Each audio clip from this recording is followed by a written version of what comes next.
Welcome back, ladies and gentlemen, not to another episode of Exploring the Blockchain, but we are going to be talking about the centralization of Bitcoin. So let's just get right into it. And we start with the Bitcoin chart before we go to any of the news so that I can show you what's been going on.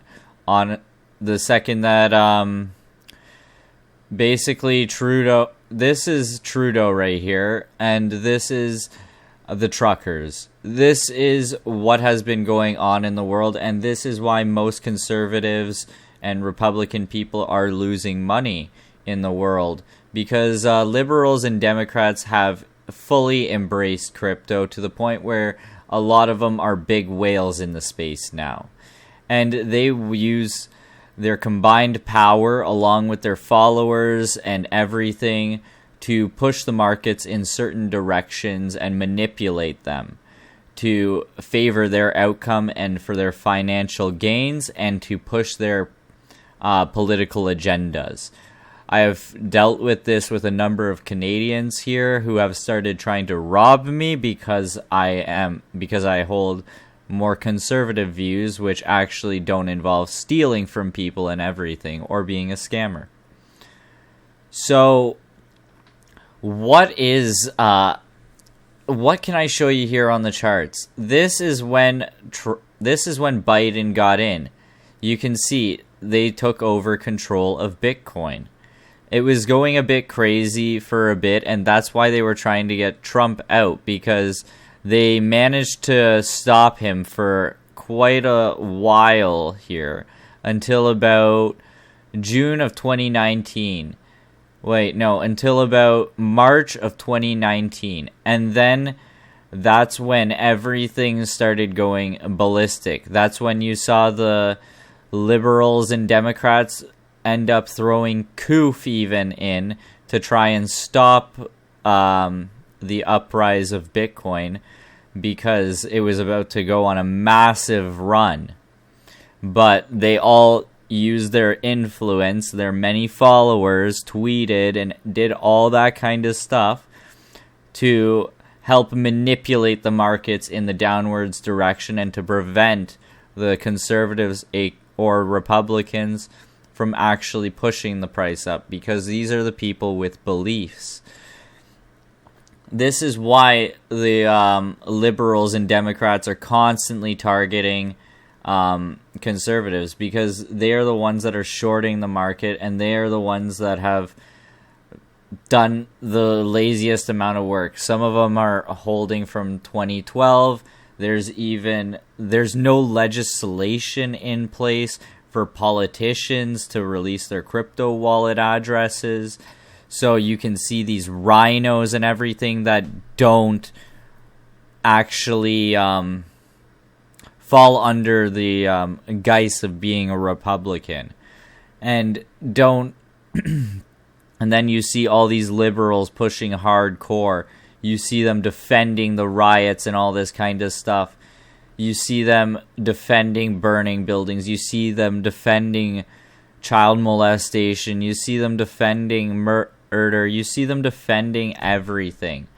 Everything under the sun. And that's why you end up seeing that, is because they are being influenced with cryptocurrencies that no one can even verify if they got, because no one really knows their addresses. And if you go look it up on Google, you won't really be able to find any of their addresses. It's all hidden. And I wonder why that is. And I wonder why Nancy Pelosi is so happy as well. But just to start this off, on CoinDesk, we got from February 26th of 2022. Does this sound like it was a precursor for anything? Ukraine mounts effort to surveil Russian politicians' crypto wallets.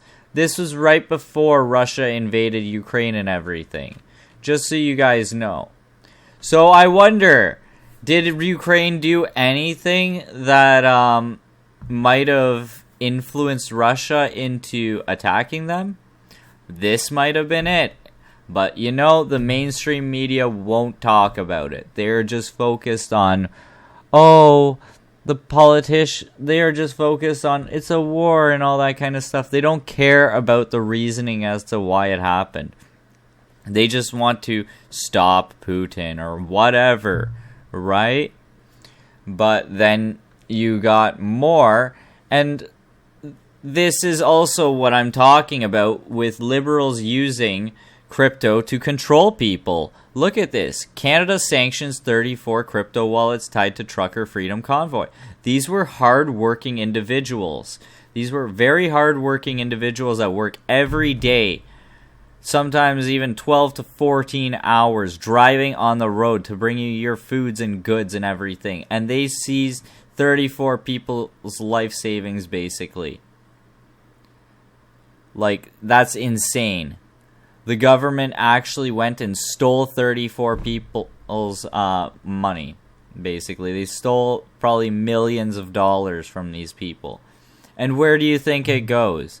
It goes into the government departments that need to use that to control their red flag laws and everything, where they target conservative and Republican voices on the internet, try and force them back into blue-collar work, like working as a security guard or working as a restaurant cook or something like that, because they're doing way too well in crypto, and they need to be stopped.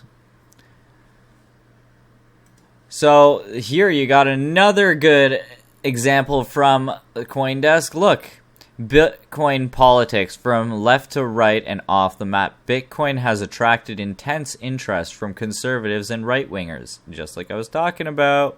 But activists from across the political spectrum have found their own good reasons to embrace it, because they want to use it as control, because they realize that the biggest holders of Bitcoin and Ethereum follow their little communist agendas, use their Twitters to manipulate the markets, use YouTube to manipulate the markets, use whatever necessary to manipulate the markets. A very good example of this is the Cryptos Are Us guy, George.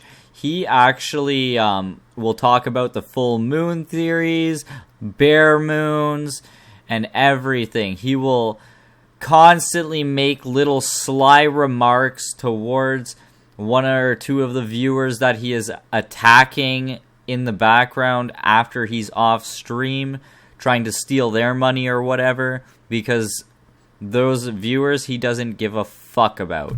He just cares about the dollar signs in the end of the bank at the end of the month.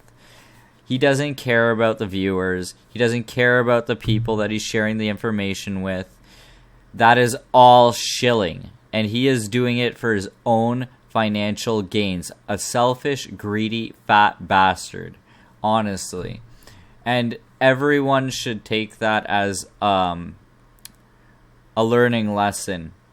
And everyone should honestly sell their crypto if the liberals and Democrats want to play these kinds of games with it, because this was supposed to be decentralized and free of political opinion.